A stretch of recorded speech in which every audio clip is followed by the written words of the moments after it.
கர்த்தருக்கு ஸ்தோத்திரம். परमेश्वर को स्तुति हो விழுப்புரம் புதிய பெந்தகோஸ்து சபை வழங்குறதான जो विழுப்புரம் न्यू चर्च के द्वारा தேவ சமாதான நேரம் என்ற நிகழ்ச்சியில் परमेश्वर का शांति का समय में உங்களை சந்திப்பதில் மிகுந்த மகிழ்ச்சி அடைகிறேன். आपसे मुलाकात होने के लिए मैं खुश हूँ. இந்த நாட்களில் புத்தாண்டு நல்வாழ்த்துக்களை உங்களுக்கு தெரிவித்துக் इस கொள்கிறோம். समय में नया साल का मुबारक आपको मैं बोलता हूँ. இந்த நாள் செய்தியின் தலைப்பு इस समय में जो संदेश का जो हेडिंग நீ ஆசீர்வாதமாய் இருப்பாய். आप आशीर्वाद में रहेंगे.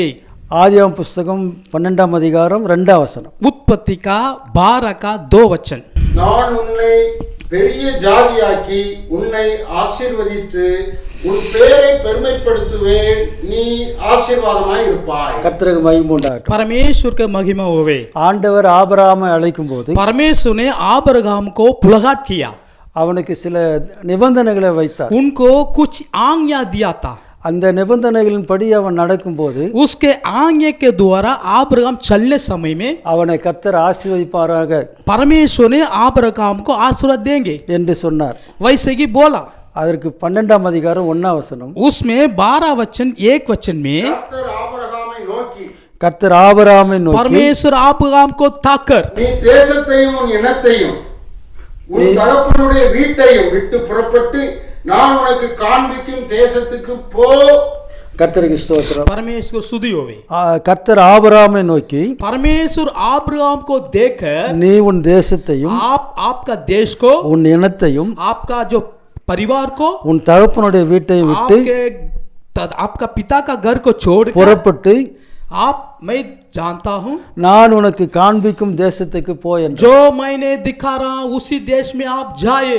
இந்த வார்த்தைகளுக்கு ஆபிரகாம் கீழ்ப்படியும் போது इस वचन को अब्राहम ने आज्ञा माना था. 2ஆம் வசனத்தில் சொல்லப்பட்ட வார்த்தை ஆபிரகாமுக்கு நிறைவேறும். जो दूसरा वचन में जो बोलते थे परमेश्वर ने उसको अब्राहम को हुआ. 2ஆம் வசனத்தில் இப்படி சொல்லப்பட்டிருக்கிறது. जो 2 वचन में यही लिखता है. முதலாவது வார்த்தை पहला वचन, நான் உன்னை பெரிய ஜாதியாக்கி. मैं आपको बड़ा जाति बना दूंगा. 2வது வார்த்தை உன்னை ஆசீர்வதித்து. दूसरा वचन परमेश्वर का, मैं आपको आशीर्वाद देंगे. 3வது உன் பேரை பெருமைப்படுத்துவேன். तीसरा वचन में यही लिखा है, मैं आपका नाम को प्रकट करेंगे. 4வது வாக்குத்தத்தம் நீ ஆசீர்வாதமாய் இருப்பாய். 6 में आप आशीर्वाद में रहेंगे. 5வது வாக்குத்தத்தம் 5 का वाक्य था, உன்னை ஆசீர்வதிக்கிறவர்களை ஆசீர்வதிப்பேன். जब तुम किसको आशीर्वाद देंगे मैं उनको आशीर्वाद देंगे. 6வது வாக்குத்தத்தம் உன்னை சபிக்கிறவர்களை சபிப்பேன். 6 का जो वाक्य था यही है, आपको जो शराब देते उसको भी मैंने शराब देंगे. 7வது வாக்குத்தத்தம் பூமியில் உள்ள 7वां आज्ञा यही बताती है, எல்லா வம்சங்களும் पृथ्वी में सारा वंश உனக்குள் ஆசீர்வதிக்கப்படும் என்றார். आपके अंदर में आशीर्वाद होंगे. ஆகவே எனக்கு அன்பானவர்களே, इसलिए मेरे प्रिय लोग, இந்த புதிய வருஷத்துல ये नया साल में என்னுடைய வாழ்க்கை எப்படி ஆகும், குடும்பம் எப்படி ஆகும், आप सोचे होंगे मेरे नया साल में मेरे जीवन, मेरा परिवार कैसा रहेंगे, என்னுடைய ஊழியம் எப்படி ஆகும், मेरा मिनिस्ट्री कैसा चलाएंगे नया साल என்னுடைய में, பிள்ளைகளுடைய எதிர்காலம் எப்படி ஆகும். मेरा परिवार का आज्ञा भविष्य में कैसा होगा सोचे होंगे. அன்றைக்கு ஆபிரகாமுக்கு கொடுத்த வாக்குத்தத்தங்கள், जब उस दिन ने अब्राहम को परमेश्वर ने आज्ञा दिया था, அதே வார்த்தைகள் वैसे ही आज्ञा ஆண்டவருக்கு நீங்கள் கீழ்ப்படியும் போது परमेश्वर का आप नमूना बनाने समय में ஆண்டவர் உங்களையும் அப்படிப்பட்ட ஆசீர்வாதங்களுக்கு நேராக நடத்துவார். परमेश्वर वैसे ही आशीर्वाद में आपको नया साल में चलाएंगे. ஆண்டவர் ஆசீர்வதிப்பாரானால் जब परमेश्वर ने आशीर्वाद देंगे तो அந்த ஆசீர்வாதத்தை யாராலும் தடை பண்ண उसी முடியாது. आशीर्वाद को कोई भी रुक नहीं सकता है.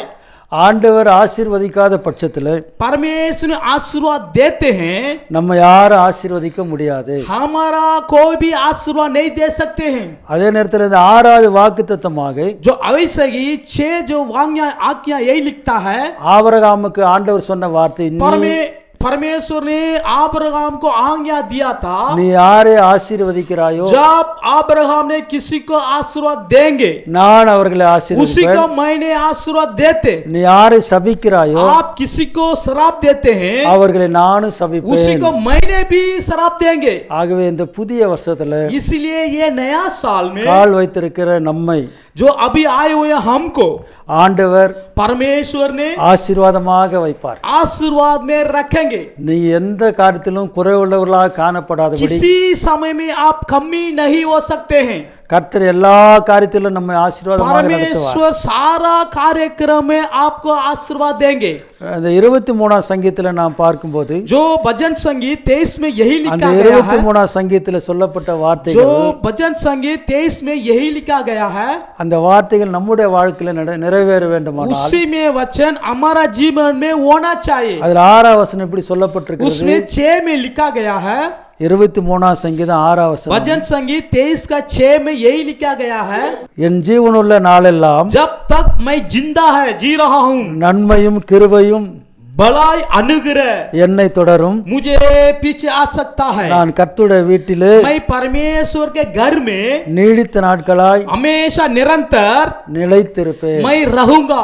இந்த வார்த்தைகள் நிறைவேற வேண்டுமானால் यही वचन आपके जीवन में होना हो तो 23ஆம் சங்கீதத்தில் சொல்லப்பட்ட முதல் வார்த்தை, भजन संगीत 23 का एक वचन में அந்த வார்த்தை நம்முடைய வாழ்க்கையில் அனுபவமாக மாற்ற வேண்டும். उसी परमेश्वर का वचन हमारा जीवन में अनुभव होना है. கர்த்தரின் மேய்ப்பராய் இருக்கிறார், நான் தாழ்ச்சியா. ஆமென். கர்த்தர் நம்முடைய மேய்ப்பராக இருக்க வேண்டும். परमेश्वर ने मुझको चलाने वाला है. ஒரு நல்ல மேய்ப்பன் ஆடுகளை ஓட்டி கொண்டு போய் जब एक पासवान அல்லது चलाने समय में மாடுகளை ஓட்டி கொண்டு போய் जो गाय को चलाने समय में நல்ல இடத்துல புல்லுள்ள இடத்துல மேய்த்து अच्छा हरी हरी अच्छा जगह पर उसको छोड़ देते हैं. தண்ணீர் காட்டி पानी दिखा देते हैं. அது எதிராளி வந்தா அதை பாதுகாத்து उसको विरोधी आते समय में उसको सुरक्षा देते हैं. அதை சரியான விதத்துல தன் மந்தையில கொண்டு வந்து சேர்க்கிறது போல उनको अपना जहरा में वो लेके आकर रखते हैं. இந்த 23ஆம் சங்கீதம் அப்படித்தான் भजन சொல்லப்பட்டிருக்கிறது. संगीत 23 यही चलता बोलता है. 2ஆம் வசனம் பாருங்க. 2 देखिएगा वचन, அவர் என்னை புல்லுள்ள இடங்களில் वो हमारा हरी हरी चराई में மேய்த்து चलाते हैं. அமர்ந்த தண்ணீர் அண்டையில் நம்ம கொண்டு போய் விடுவார். पानी में जहाँ पानी रहता वहाँ ले जाकर प्यास में मिठा देंगे. நம்முடைய ஆத்துமாவை அவர் தேற்றுவார். हमारा आत्मा को वो शांति देते हैं. அவருடைய நாமத்து நிமித்தம் நம்ம சரியா நீதியின் பாதையில் நடத்துவார். 4ஆம் उसके வசனம், नाम से हमारा जो धार्मिकता से चला देते हैं. 4ஆம் வசனம் சொல்லுகிறது, 4 वचन यही बताती है, நான் மரண இருளின் मैं பள்ளத்தாக்கிலே अंधकार में मृत्यु में जाने समय में நடந்தாலும் मैं चलने फिर भी करता हूँ, பொல்லாப்புக்கு நான் பயப்படேன். बुराई को मैं डरेंगे नहीं. தேவரே என்னோடு கூட இருக்கிறீர். परमेश्वर आप मेरे साथ है. உமது கோலும் आपका लाठी, உமது தடியும் आपका जो लाठी என்னை தேற்றும். मुझे सहारा देते हैं. நாமே மரணத்தை ஆபத்தை தேடிக் கொள்கிறதை காட்டிலும் हम जो मृत्यु को देखने समय में அதை அநேக நேரங்களில் நாம் விரும்ப மாட்டோம். सारा समय में हम लोग उसको इच्छा नहीं करते அது मृत्यु को. நம்மை தேடி வருமானால் लेकिन वो मृत्यु हमारे पास आती है, ஆபத்தும் மரணமும் बुराई मृत्यु आते हैं, எதிர்ப்பும் பொல்லாப்பும் जो बुराई सारा चीज हमारे पीछे आते हैं, நம்மை தேடி வருகிற காலத்தில் हमारे बीच में आने समय में, அப்படிப்பட்ட சூழ்நிலைகளில் वैसे की समय में கர்த்தர் நம்மோடு கூட இருந்து परमेश्वर हमारा साथ रहते हैं. அதாவது வசனம் சொல்லுது, நான் மரண இருளின் பள்ளத்தாக்கிலே நடந்தாலும் इसीलिए वचन यही बताती है, मैं अंधकार में मैं मृत्यु में चलने समय में பொல்லாப்புக்கு பயப்படேன். बुराई को मैं डरेंगे नहीं. ஏன் என்று சொன்னால் क्योंकि தேவரே என்னோடு கூட இருக்கிறீர். परमेश्वर हमारा साथ है. உமது கோலும் आपका लाठी, உமது தடியும் आपका लाठी என்னை தேற்றும். मुझे सहारा देते हैं. ஆகவே எனக்கு அன்பானவர்களே, इसलिए मेरे प्रिय लोग, இந்த 2026 வருஷத்தை तो குறித்து ये 2024 में கர்த்தர் நம்மளை எப்படி நடத்துவார் என்று பயப்படாதீங்க. परमेश्वर कैसा नया साल में हमको चलाएंगे, आप डरो मत. அவர் நம்ம நீதியின் பாதையில वो धार्मिकता रास्ता में, சரியான விதத்துல सच्चाई रास्ता में நம்ம நடத்த அவர் வல்லவரா இருக்கிறார். वो हमको चलाने के तैयार है. 65ஆம் சங்கீதம் இப்படி சொல்லுகிறது 11ஆம் வசனத்துல. 66 वचन संगीत यही बताती है. அந்த வசனத்தை நாம் வாசிக்க वो वचन में पढ़ने समय में 65ஆம் சங்கீதம் 11ஆம் வசனம், 65 वचन संगीत 65 यही बताती है, வருஷத்தை உம்முடைய நன்மையால் முடிசூட்டுகிறேன். नया साल आपके द्वारा हमारा मुकुट करते हैं. இந்த முடிசூட்டுகிறது என்பது जो ये मुकुट का अर्थ क्या है? ஜெயித்த பிறகுதான் அந்த முடிசூட்டப்படும். जो राज लोग को मुकुट करते हैं. அதனால இந்த 2026 வருஷத்தை जो ये 2024 में ஆண்டவர் நன்மையினால முடிசூட்டுவார். परमेश्वर भलाई से आपको मुकुट करेंगे. இந்த உபாகம புஸ்தகத்துல நாம் வாசிக்கும் போது न्यूट्रिमिनी में लिखा गया है, 28 அதிகாரம் 38 में यही लिखा गया है. 8ஆம் வசனத்திலிருந்து 12ஆம் வசனம் வரைக்கும் நாம் பார்க்கும்போது न्यूट्री के 28 से 8 8 में यही बताती है, நீ கையிட்டு செய்யற எல்லா வேலையிலும் जो கர்த்தர் भी உனக்கு आप हाथ निकाल कर काम करने समय में ஆசீர்வாதத்தை கட்டளையிடுவார். परमेश्वर आपको आशीर्वाद को देंगे. கர்த்தருக்கு மகிமை உண்டாகட்டும். परमेश्वर को महिमा होवे. திரும்ப நான் அதை வாசி கேட்போம். फिर से हम लोग पढ़ेंगे. களஞ்சியங்களிலும் கர்த்தர் உனக்கு கையிடும் எல்லா வேலையிலும் உனக்கு ஆசீர்வாதம் கட்டளையிடுவார். கர்த்தர் உன் களஞ்சியங்களிலும் நீ கையிடும் எல்லா வேலையிலும் परमेश्वर ने आपका खेत जमीन आप जो हाथ निकालते हैं उस सारा चीज में உன் தேவனாகிய கர்த்தர் आपका परमेश्वर உனக்கு கொடுக்கிற தேசத்தில் आपको जो दे दिया उस देश में உன்னை ஆசீர்வதிப்பார். आपको आशीर्वाद देंगे. நீங்க ஆண்டோட வார்த்தைகளை கை கொண்டு வார்த்தை கீழ்ப்படிந்து अगर நடக்கும்போது परमेश्वर का आज्ञा को आप मान के चलने समय நம்மை में அவருக்கு பரிசுத்த ஜனமாக நிலைநிறுத்துவார். पवित्र लोग के लिए आपको खड़ा हो जाएंगे परमेश्वर के लिए.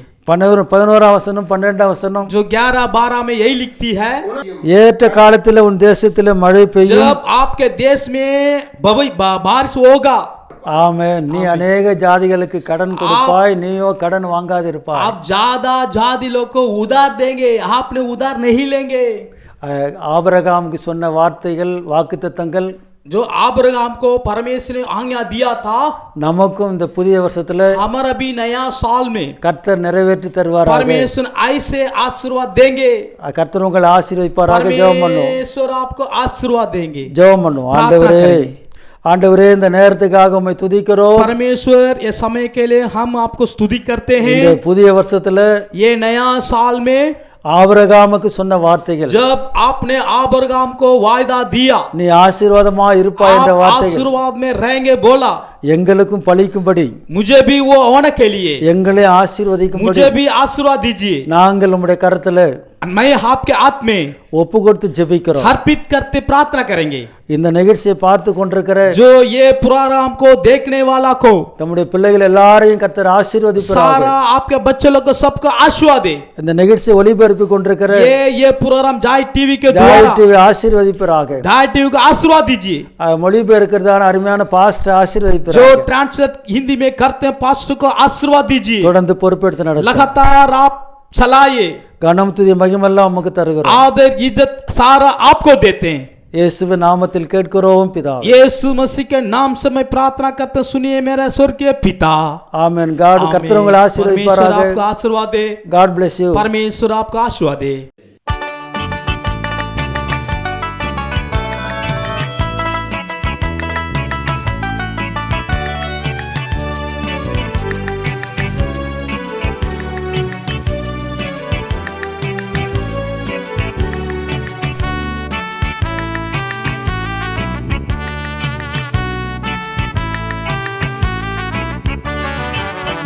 நெஞ்சங்களே வாருங்களே என் நேசர் இயேசுவிடம். நெஞ்சங்களே வாருங்களே என் நேசர் இயேசுவிடம். வந்திடுவீர் இந்நேரமே வா என்று அழைக்கின்றாரே. வந்திடுவீர் இந்நேரமே வா என்று அழைக்கின்றாரே.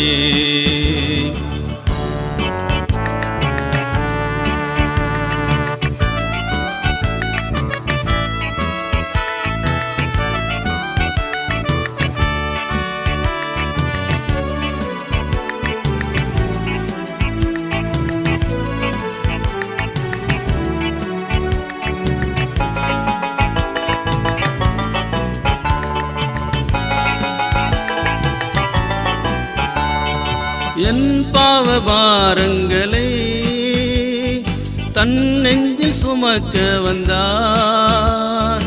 என் பாவ பாரங்களை தன் நெஞ்சில் சுமக்க வந்தார். எல் துன்ப துக்கங்களை